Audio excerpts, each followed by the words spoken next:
Querido, é bom estar aqui, né? Pode sentar.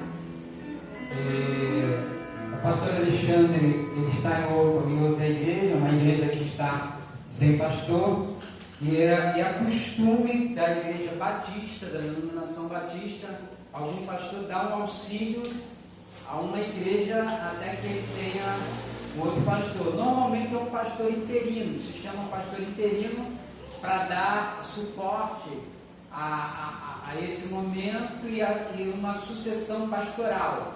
Quem já conhece aqui, a igreja já passou por essa situação. No caso, não houve necessidade de um outro pastor de fora vir para dar essa assistência. Como eu estava aqui, né, aí eu fiquei como pastor interino, né, e coordenei todo o processo de sucessão pastoral, onde veio o pastor Alexandre, dentre os que vieram aqui. A igreja achou por Deus, entendeu por Deus, e o pastor Alexandre está aqui, e ele está aqui conosco. E nesse momento há essa necessidade, né, dele estar ali. Então ele foi ver como vai ficar essa questão, foi lá dar um auxílio, foi conversar com os irmãos, e pediu para que eu estivesse aqui hoje com vocês, pregando. Provavelmente vocês vão enjoar de me ouvir esse mês, porque quando estão me ouvindo hoje, quarta-feira eu não consegui chegar cedo por conta do trabalho. Na verdade, na quarta-feira eu não cheguei no horário, porque deu tudo errado. E às vezes você fica assim, quando dá errado, Rodrigo, aí você fica assim meio, poxa, chateado. Aí depois eu dei uma relaxada, porque eu saía 4 horas, saí 5. Aí chegava no ponto, o ônibus estava. Chegava, pegava o metrô, chegava na estação, pegava o trem, foi rapidinho. Mas nesse dia, eu saí tarde, 5 horas, peguei o caminho errado para o ponto do ônibus, cheguei no ônibus, eu fiquei quase meia hora no ônibus. Aí quando eu entrei no ônibus, o ônibus resolveu ficar mais 10 minutos parado para poder sair.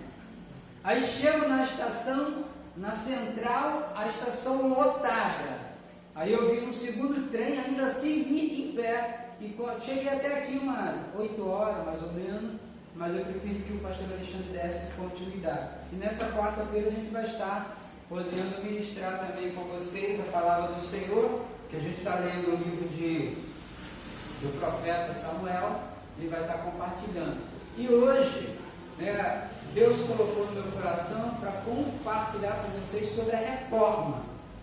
A reforma é algo importantíssimo para a igreja do Senhor Jesus. Acredito que todos sabem o dia da reforma. Quem não sabe qual foi o dia da reforma? Quem não sabe? O dia da reforma foi dia 31 de outubro agora, tá? E é muito interessante, eu ainda não pesquisei sobre essa questão, mas há o posicionamento de alguns e há uma intriga em relação a isso, há uma implicação em relação a isso, porque nesse mesmo dia se comemora tem um dia que chama o Dia das Bruxas, que é o Halloween. E curiosamente se pergunta por que nesse dia se criou o dia do Halloween, no dia 31 de outubro, que é o considerado o dia da reforma. Então eu vou poder compartilhar com vocês, mas antes de dar continuidade, eu queria chamar a irmã Janaí e a irmã Ivone para cantar um cântico que é símbolo da reforma, que é Castelo Forte, que foi cantado, foi escrito por Martim Lutero. É uma música muito forte entre o meio tradicional, pentecostal também, mas o meio tradicional tende muito a usar essa música, porque essa canção, ela fala muito. Quando você vai ouvir uma canção, principalmente do cantor ou de qualquer inário evangélico, ela tem uma história. Aquela música não foi escrita para entreter alguém, para divertir alguém. Ela foi escrita em um cenário em que marcou a vida daquele que estava escrevendo ou foi inspirado para escrever essa canção. Então nossa irmã vai estar cantando, os irmãos que puderem, é 3, 2, 3, né? É, 3, 2, 3. 3, 2, 3. Castelo Forte. Se você tiver aí no cantor, você vai poder acompanhar. Se a Gisele conseguir colocar lá também, isso aí, a gente vai poder cantar. Castelo forte é nosso Deus, espada e bom escudo. Com seu poder defende os seus em todo transe agudo. Com fúria pertinaz persegue Satanás, com artimanhas tais e astúcias tão cruéis que iguais não há na terra. A nossa força nada faz, estamos impedidos, mas nosso Deus socorro traz e somos protegidos. Defende-nos, Jesus, o que venceu na cruz, Senhor dos altos céus, e sendo o próprio Deus, triunfa na batalha.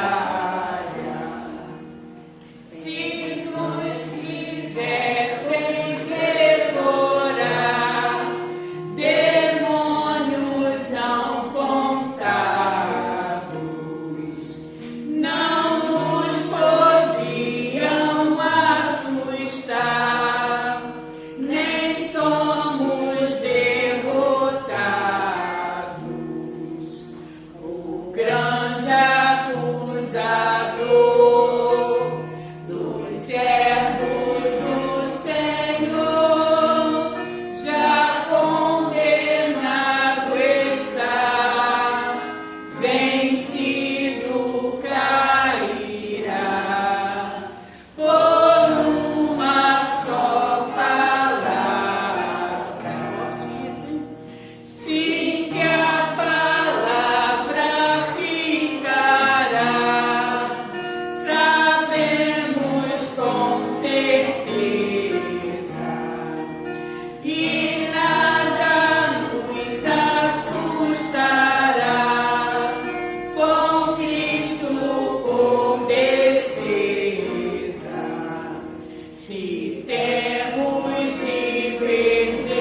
perder os filhos, tens mulher, embora a vida vá, por nós Jesus está, e dá-nos a seu reino. Glória a Deus. Queria ressaltar só essa parte dessa última estrofe. Se temos que perder os filhos, bens, mulher, embora a vida vá, por nós Jesus está, e dar-nos-á o seu reino. O que você já perdeu por causa do nome de Jesus? Na verdade, a gente não, se formos verificar, a gente não tem perdido. Qual é a nossa disposição para servir a Jesus? Qual é a nossa determinação para servir a Jesus? Quando Deus colocou no meu coração para compartilhar essa questão da reforma, é algo que vem falando muito ao meu coração.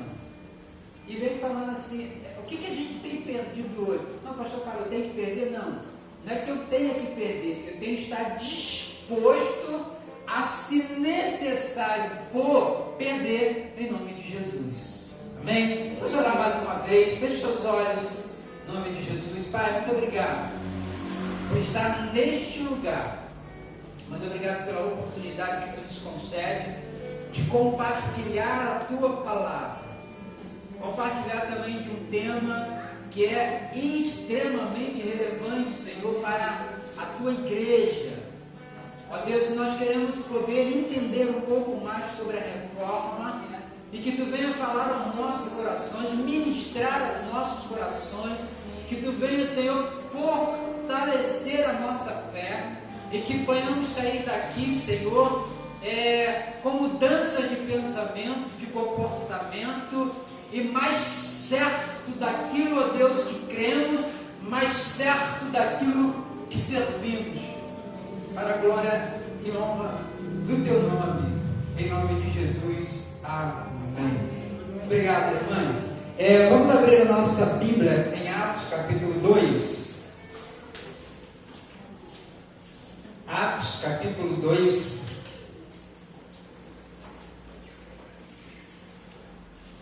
Verso 42 ao 47.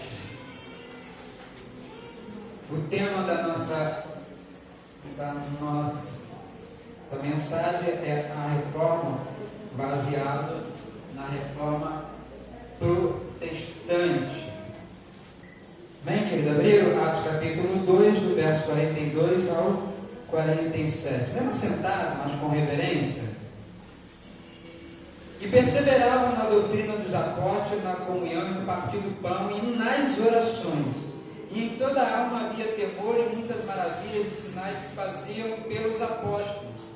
E todos os que criam estavam juntos e tinham tudo em comum. E vendiam as suas propriedades e fazendas e repartiam com todos, segundo cada um havia de mistério ou necessidade. E perseverando unânimes todos os dias no templo e partindo o pão em casa, comiam juntos com alegria e singeleza de coração, louvando a Deus, caindo na graça de todo o povo, e todos os dias acrescentava ao Senhor a igreja aqueles que se haviam de salvar. Amém? Essa é a palavra do Senhor sobre a igreja do Senhor. Por que se fala na reforma? Não sei quantos já leram a história da reforma, a história da igreja e particularmente a história da reforma. Obviamente você não vai entender a reforma religiosa lendo só o que aconteceu naqueles dias, na fixação das 95 teses de Martim Lutero, né, no auge da reforma.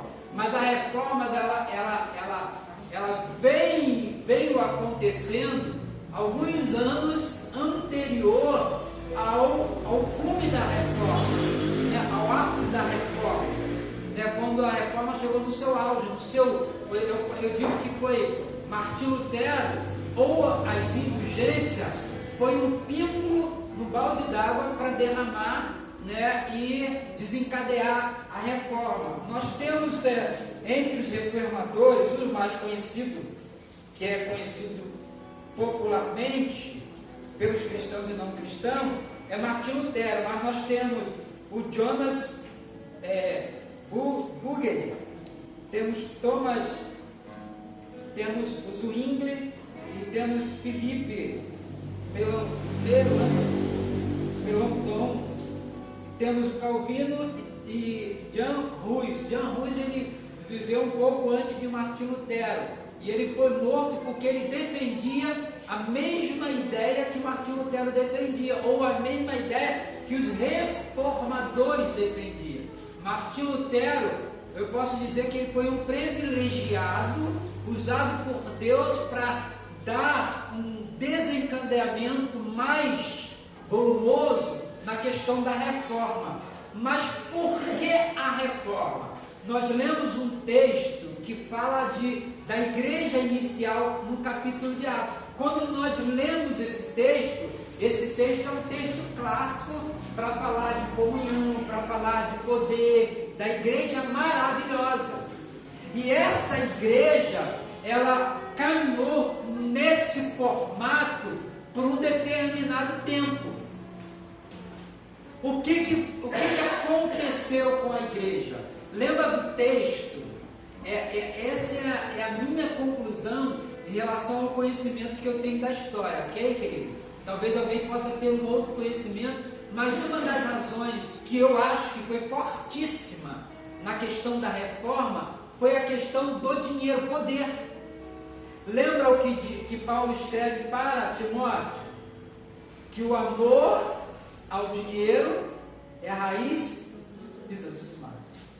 E no crescimento da igreja foi-se entrando a questão da riqueza, de dinheiro, as coisas começaram a se avolumar.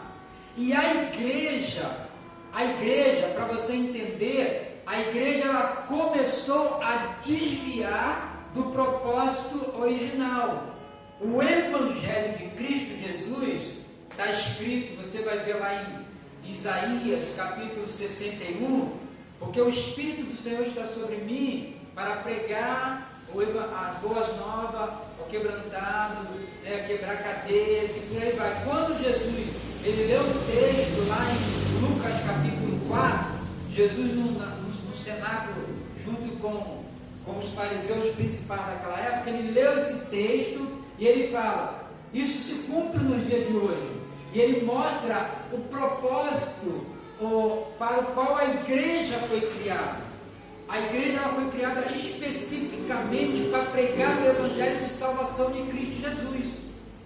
No entanto, a igreja que nós lemos, que está aqui em Atos, ela cresceu até um certo ponto, ela caminhou fiel à palavra, fiel a Deus, cumprindo as questões da fé até um certo ponto. Mas a partir de algum momento, não sabe exatamente onde, ela começou a se desviar.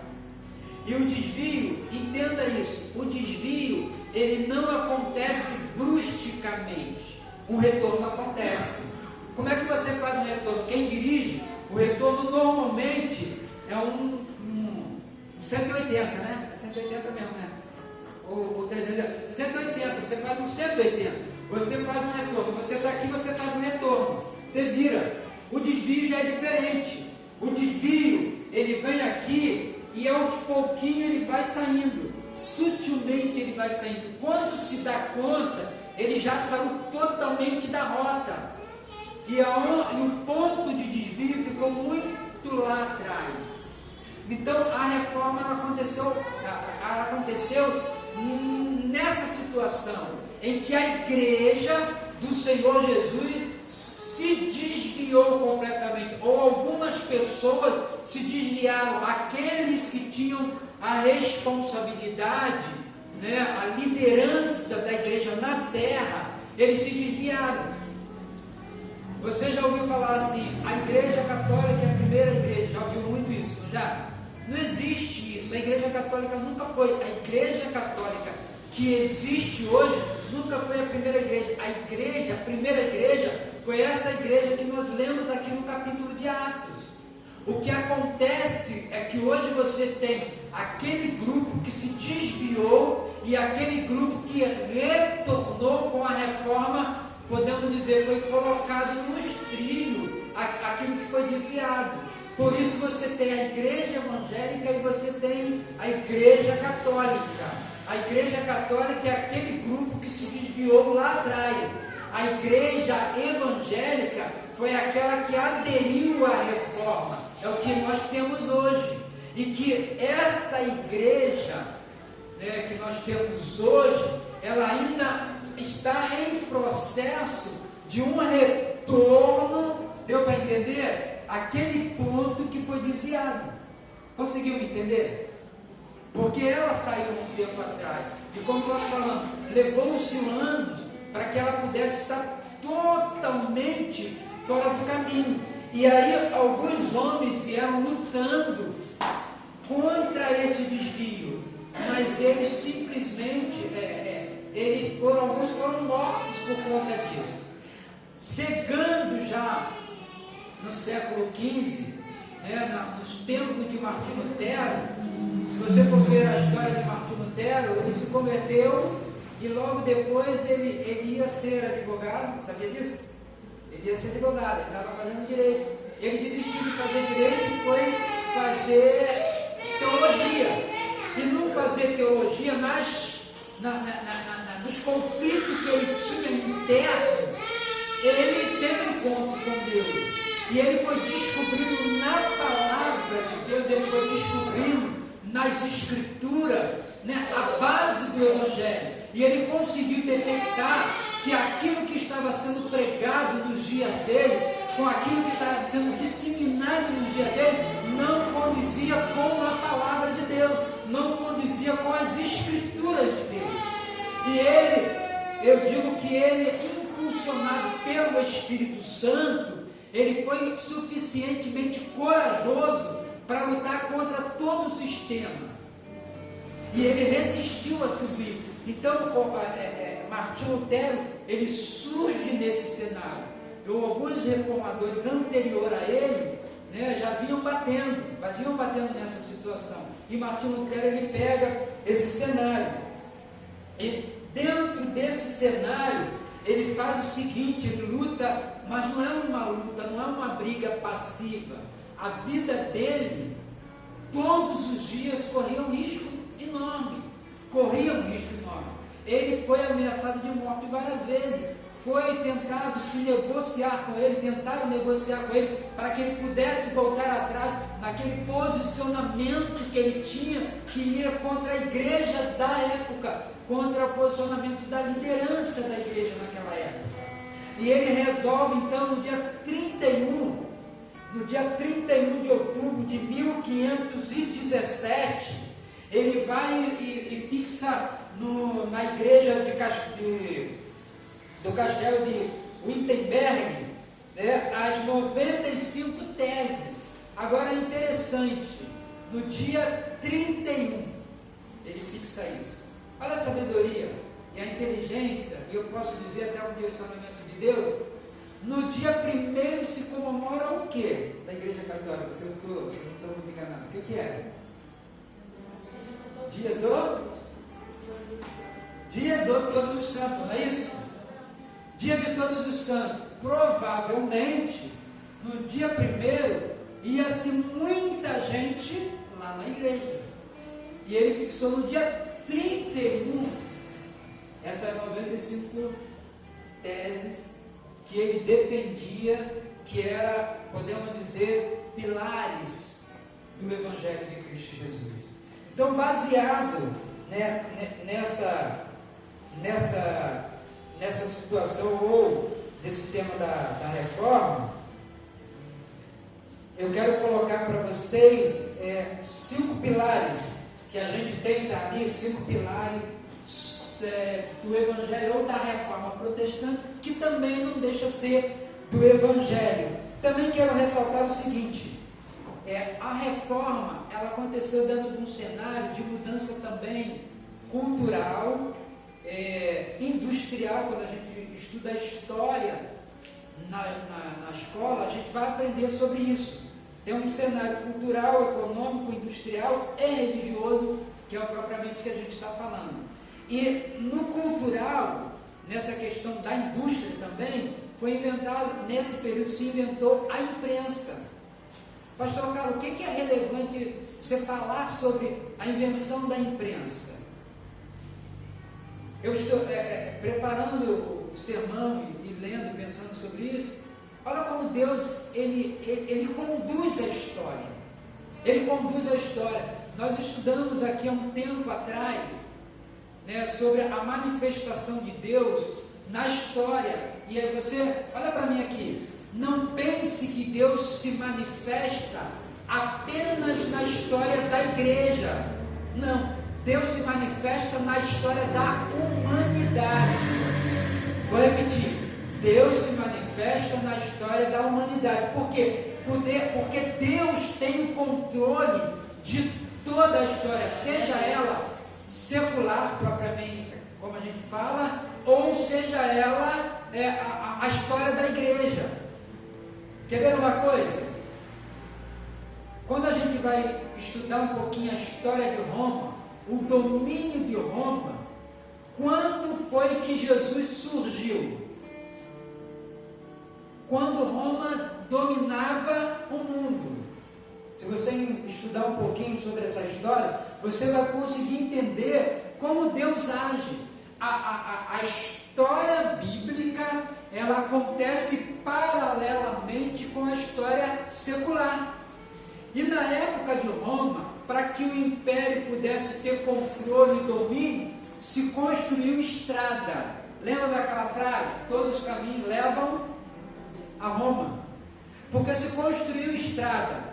E o Evangelho, eu já falei isso aqui uma vez, o Evangelho, ele teve uma propagação muito rápida e bastante ampla por causa dessas estradas. Uma outra coisa que favoreceu a propagação do Evangelho na época de Roma foi o domínio que Roma tinha, é que ela tinha domínio e a questão de assalto, a questão de roubo, a segurança era muito melhor. Para que as pessoas pudessem ir e voltar. E Deus converteu uma das pessoas conceituada, uma das pessoas romanas conceituadas, que foi Paulo, que ajudou na propagação do Evangelho na época dele. Então Deus, ele tem o controle da história. Aí você vai me entender por que eu estou falando dessa questão de Roma, que ele tinha esse domínio. E Deus, ele utiliza-se, né? Eu posso dizer que Deus manipula, né? Quem ele quer. O manipular fica muito forte, mas eu não encontrei outra palavra para isso. Ele controla isso. E ele faz com que as coisas aconteçam da maneira como ele quer, usando crente ou não crente. Talvez o imperador achava que estava abafando, dominando o mundo daquela época, ele achava que estava abafando, construindo estrada, e se você for verificar, hoje nós temos fortes influências da época romana. As pessoas falam, os Estados Unidos, nós somos influenciados pelos americanos. Nada disso. Nós somos e ainda temos hoje reflexos da cultura romana, reflexos da política romana, reflexos da cultura romana, reflexo até da arquitetura romana. Sabia disso? Nós temos tudo isso. Então Deus, ele usa para a propagação do Evangelho. Quando chega na reforma, Deus, ele libera o conhecimento da imprensa. Deus libera o conhecimento da imprensa. E a invenção da imprensa facilita a propagação das ideias da reforma. E o primeiro livro a ser impresso foi a Bíblia. Porque a Bíblia, o que se tinha escrito era em latim, mas o alemão precisava ler a Bíblia em alemão. O inglês precisava ler a Bíblia em inglês e outras línguas mais. Então a imprensa, ela foi um mecanismo usado por Deus para a propagação da reforma. E os inventores poderiam bater no peito e se achar que era tal. Na verdade, eles estavam sendo contribuidores da expansão da reforma religiosa para a honra e a glória do nome do Senhor. Amém? E eu queria que dentro disso que nós lemos, o capítulo, os textos de Atos, e eu queria compartilhar com vocês esses pilares da reforma. O que foi defendido naqueles dias de Lutero e que se é defendido ainda hoje e que precisamos estar ratificando, né, relembrando esses pilares. O primeiro pilar que nós temos está ali, né, as Escrituras, a Bíblia é o nosso livro de regra, fé e prática. Nós não podemos ter um livro paralelo. A Bíblia é suficiente. Alguém pode dizer, não, mas a Bíblia não é suficiente, eu preciso de alguns escritos a mais, né, de alguma palavra a mais, de algumas explicações a mais do que a Bíblia me fala. Não, a Bíblia é suficiente. Nós temos lá 1 Timóteo capítulo 3, o verso 14 ao 16. Se alguém achar, por favor, me ajude aí, e leia para mim.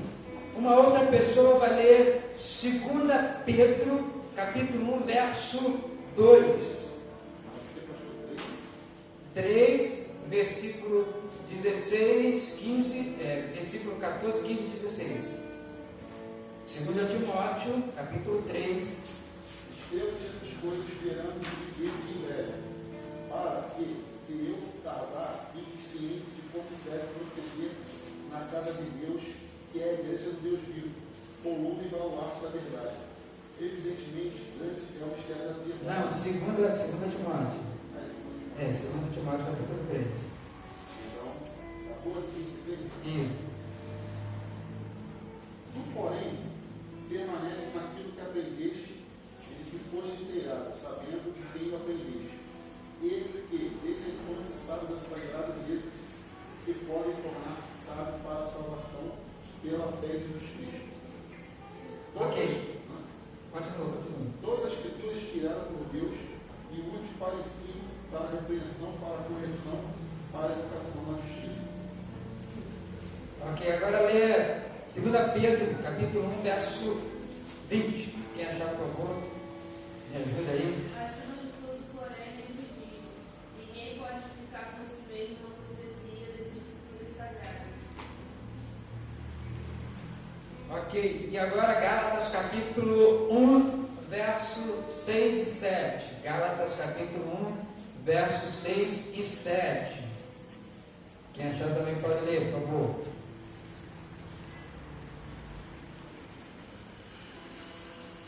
Admira-me que estejais passando tão depressa daquele que vos chamou na graça de Cristo para outro evangelho, o qual não é outro, senão que há alguns que vos perturbam e querem perverter o evangelho de Cristo.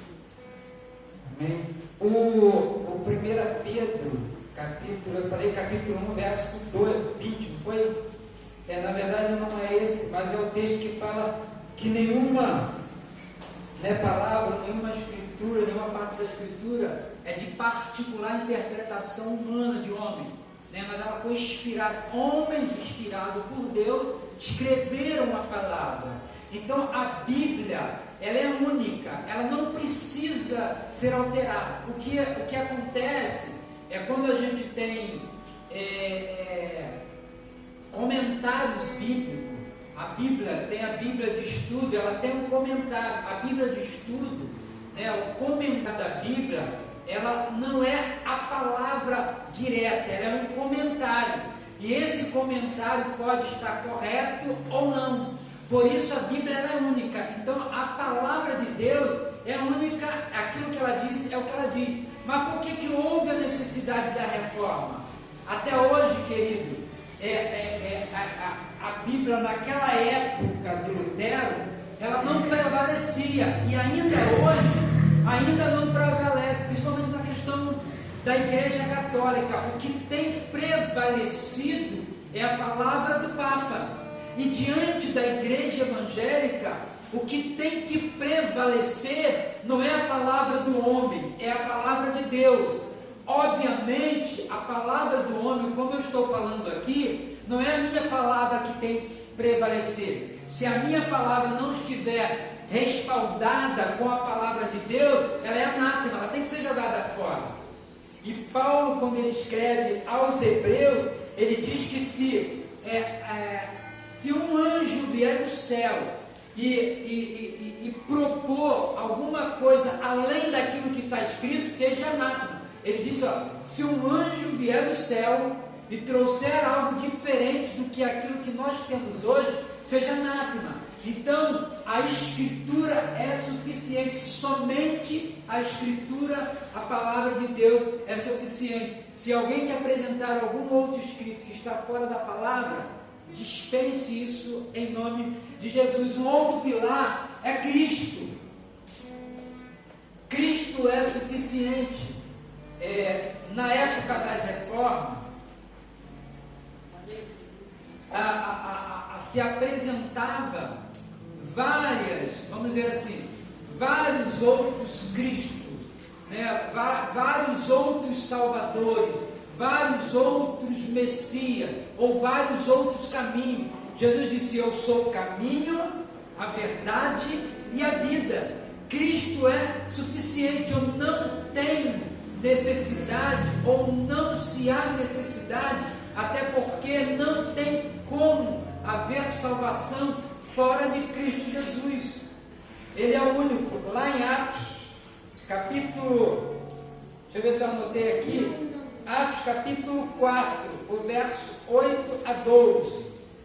Atos capítulo 4, verso 8 a 12. Ele vai falar sobre Cristo Jesus, que é o único, que diz assim, Atos capítulo 4, verso 8 a 12. Então Pedro, cheio do Espírito, lhe disse: principais do povo e vós, anciões de Israel, visto que hoje somos interrogados acerca do benefício feito a um homem enfermo e do modo como foi curado, seja conhecido de vós todos e de todo o povo de Israel, que em nome de Jesus Cristo, o Nazareno, aquele em quem vós crucificaste e a quem Deus ressuscitou dos mortos, em nome desse é que esse está são diante de vós. Ele é a pedra que foi rejeitada por vós, os edificadores, a qual foi posta por cabeça de esquina, e em nenhum outro há salvação, porque também debaixo do céu nenhum outro nome há dado entre os homens pelo qual devamos ser salvos. Vou repetir: em nenhum outro há salvação, porque também debaixo do céu nenhum outro nome há dado entre os homens pelo qual devamos ser salvos. Somente Cristo pode salvar. Não há. A gente vai ver aí João, Pedro, Timóteo, Natanael, tantos outros. Eles foram instrumentos preciosíssimos nas mãos do Senhor. Mas eles não morreram na cruz do Calvário. Eles não derramaram sangue na cruz do Calvário. Eles não ressuscitaram ao terceiro dia. E não foram a eles dado o nome que é sobre todo nome na face da terra. A Jesus foi dado. Então somente Cristo pode salvar. O outro pilar é a questão da graça. Eu falei sobre Cristo, mas tinha outros textos, eu não dei, mas tem depois, se os irmãos quiserem, eu tenho outros textos aqui. E sobre a graça, e esse ponto da graça é muito importante, que foi um dos pontos, vamos dizer assim, mais crucial da necessidade da reforma. Quando você vai ler a história da reforma, você vai ver que as indulgências, ela tinha, né, como objetivo vender bênção e salvação.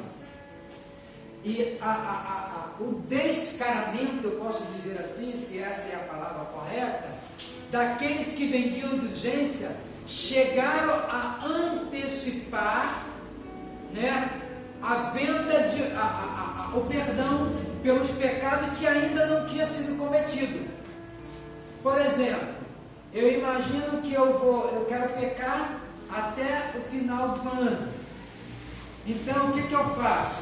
Eu pago pelaquele suposto pecado que eu vá cometer. Eu já tenho antecipadamente o perdão. A indulgência, ela visava isso. Ou seja, na ânsia de terminar a obra da Basílica de São Pedro, lá no Vaticano, que você vai poder, se você estudar um pouquinho a história, você vai entender sobre isso, e tantas outras necessidades, na ânsia de arrancar do povo, né, dinheiro, riqueza.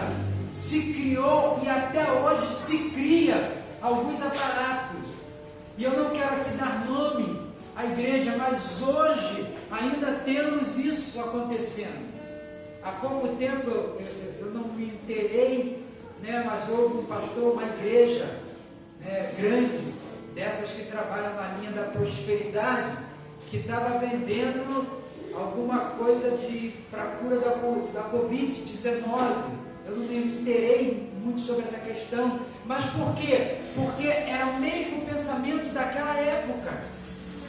A graça, ela prevalece sobre todas as coisas. Somente a graça, unicamente a graça do Senhor Jesus. Não existe, eu não tenho como comprar perdão. Eu não tenho como pagar perdão. Não tem, assim, perdão não tem preço. Entre aspas, foi pago o preço. Ou seja, é tão caro, é tão assim, que não tem como eu pagar pelo perdão que eu preciso. E a graça, ela vem trazer a ideia de que é um favor que alguém não merece. Alguém merecia morrer e outro alguém veio e deu a vida. Um perdão, a graça é exatamente isso. Nós recebemos aquilo que não merecíamos. Merecíamos a morte e Deus nos deu através de Cristo Jesus a graça, a salvação em Cristo Jesus. Efésios capítulo 2, bem conhecido nosso. Porque pela graça somos salvos mediante a fé. Efésios capítulo 2, verso 8.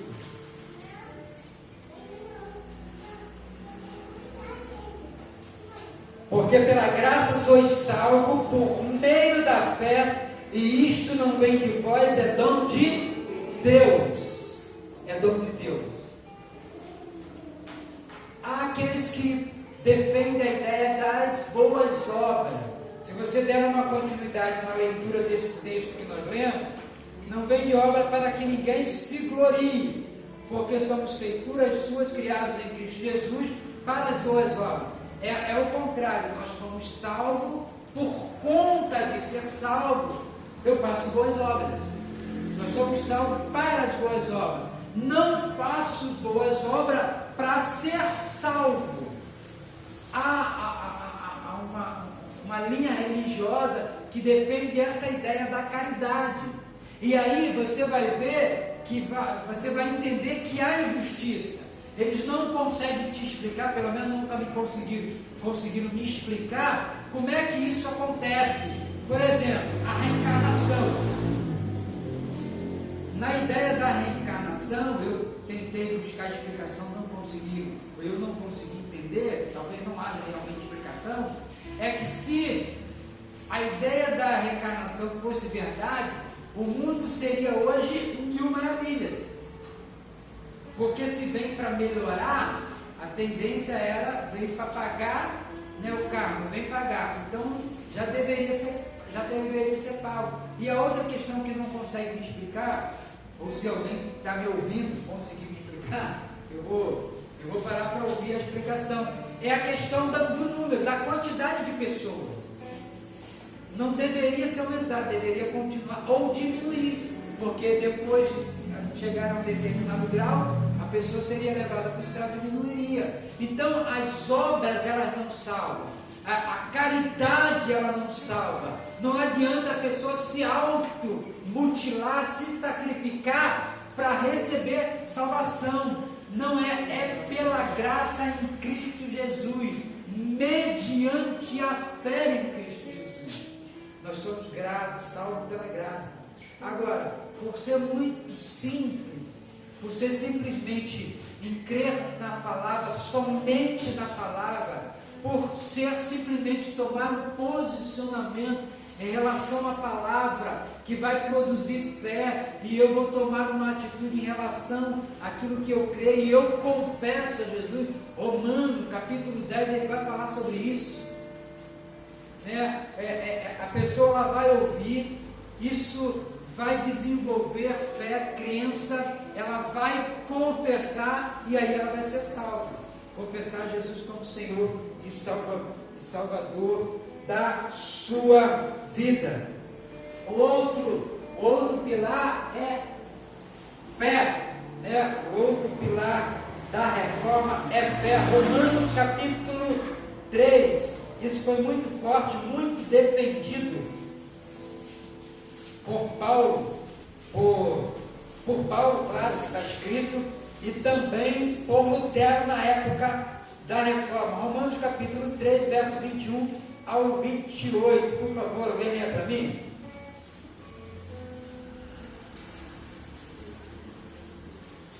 Romanos capítulo 3, verso 21 ao 28.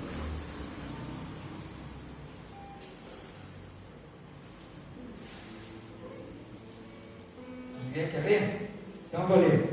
Mas agora se manifestou sem a lei a justiça de Deus, tendo testemunho da lei e dos profetas, isto é, a justiça de Deus pela fé em Cristo Jesus, para todos e sobre todos os que creem, porque não há diferença, porque todos pecaram e destituídos estão da glória de Deus, sendo justificados gratuitamente pela sua graça, olha a graça aí, pela redenção que há em Cristo Jesus, o qual Deus propôs para a propiciação pela fé do seu sangue, para demonstrar a sua justiça pela remissão dos pecados tantos cometidos, sob paciência de Deus, para demonstração da sua justiça neste tempo presente,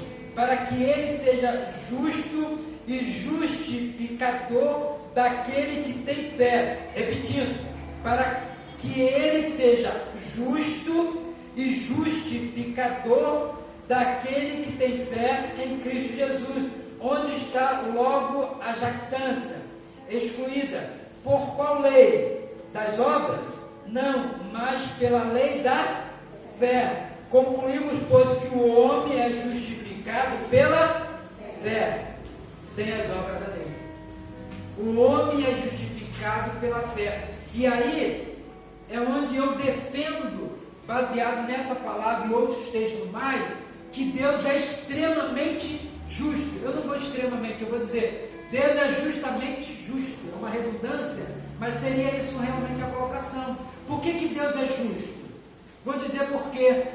Pelas obras não haveria justiça, porque alguns poderiam apresentar boas obras. Ainda assim, essas boas obras não seriam suficientes para a remissão do pecado do homem. Mas vamos supor que essa obra pudesse alcançar. Outros não poderiam alcançar, porque não teriam como fazer na mesma proporção, na mesma altura aquela obra que está sendo construída ou sendo feita.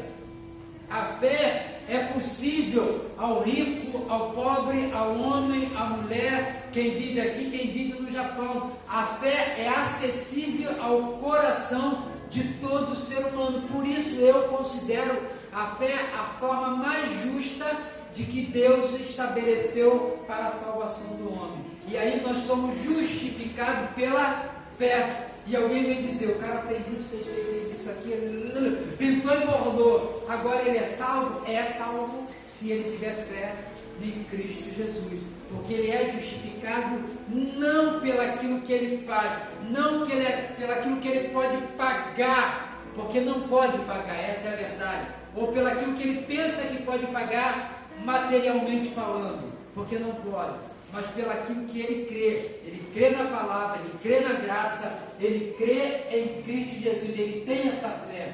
E outro pilar, né, da reforma é que somente a Jesus toda honra, toda glória. Jesus em Isaías ele fala que a minha glória não darei a outrem. A minha glória não darei a outra. Ele vai falar isso em Isaías. Deus é que fez todas as coisas e ele não abre mão.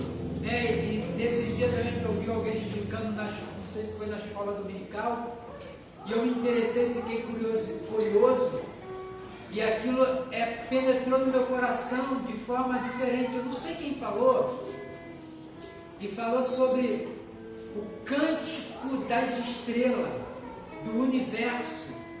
E eu fiquei assim, gente, é um negócio assim, encantador. Se a gente for analisar, nós somos menos do que um grão de areia, ou menos do que nada. A Bíblia diz que somos menos do que nada, né? As nações são menos do que nada. O que seria menos do que nada? E aí Deus tem todo o universo. Eu tentando, gente, eu quase pirei, tentando imaginar, assim, tentando me transportar do universo e tentar ver toda aquela imensidão, aquela infinitude do universo, a disposição para a glória, única e exclusivamente para a glória de Deus. Você vai ver a imensidão do mar e todos os peixes, todos os animais do marinho, eles vivem para a glória de Deus. Toda a parte vegetal da terra, ela tem esse intuito de glorificar e exaltar ao único Deus. Você não vai ver uma estrela cantando, né, emitindo som para adorar ao que chama São Pedro, São Antônio, São João, São Joaquim, São não sei o quê. Você não vai ver isso. Os pássaros, ele não canta para a estátua, pássaro canta para Deus. Gente, não tem nenhuma explicação do pássaro cantar. A única explicação que eu tive, não que eu tinha dúvida, mas esses dias isso me saltou muito mais claro, para entender que Deus é o único merecedor de honra e glória. A natureza entende essa proposta, entende esse propósito. Nós, seres humanos, precisamos entender esse propósito. Nós fomos criados para a honra e a glória de Deus, o único para o único que é merecedor de honra e glória. E eu, assim, ainda há dentro do meu coração sobre essa questão, é um negócio, talvez você vai entender o que eu estou falando, você vai sentir isso, vai entender o que eu estou falando. Entender que Deus merece toda a honra, toda a glória. E foi interessante que essa semana eu passei, dentro disso, eu passei por uma experiência, onde eu estou, no local novo de trabalho, que a semana eu estou. Eu fui no almoxerifado pegar algum material, né? E quando eu entrei, a pessoa que está ali deve ter uns 80 e tal anos, nem enxerga. Aí o menino entrou, falou, ele conheceu pela voz, e esse que está aí, é teu segurança? É um menino, é um novo menino novo, né? É só menino, né? Pelo menos José me acha que é um menino, né? Então, aí eu entrei e estava ali, tinham nove estatuazinhas desse tamanho, 9 em cima ali. Aí me deu uma tristeza no coração, porque isso prova o vazio que há no coração da humanidade que não conhece Jesus. Eu não fiquei triste, aborrecido. Não, eu fiquei triste por quê? Porque a palavra já está entre nós. Jesus já morreu na cruz do Calvário. A fé é suficiente. E a palavra apresenta Jesus como o único intermediador entre Deus e os homens. E a palavra apresenta Deus como o único merecedor de toda a honra e toda a glória. E aí se persiste e se continua caminhando com as vendas dos olhos, né, com o coração escuro em relação a essas verdades que a Bíblia nos esclarece muito bem, para que a gente possa ter contato com Deus. Então, querido, Deus é merecedor de toda a honra, toda a glória, o louvor, né? A palavra é a única escritura que nós podemos entender, que nós conseguimos entender Deus, talvez não numa totalidade, mas pelo menos naquilo que é básico e necessário para nós. Cristo é o único intermediador entre o homem e Deus. Não existe Maria. Maria foi uma agraciada, podemos dizer assim, foi uma privilegiada. Maria, ela teve tanto como nós a necessidade da graça de Cristo Jesus sobre a vida dela. A fé é suficiente, querido. Você não tem que fazer muitas coisas, você não tem que dar cambalhota, você não tem que pular, você não tem que andar com um pé na rua, de uma esquina para outra, você não tem que chutar limão de uma esquina na outra. Você vai falar, pastor Carlos, você está inventando isso? Não, eu já ouvi sobre isso. Alguém teve que oferecer fazer alguma oferenda e algum trabalho seria chutar limão de uma esquina na outra, e por aí vai. Tanta baboseira, desculpe a palavra, talvez isso possa desrespeitar algum, mas é tanta ignorância quando Deus, a palavra diz que é apenas fé em Cristo Jesus como Senhor e Salvador na nossa vida. E para fechar, são 9 horas, Romanos capítulo 10. Romanos capítulo 10.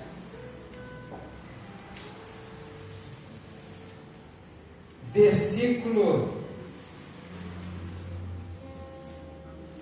11. A partir do versículo 8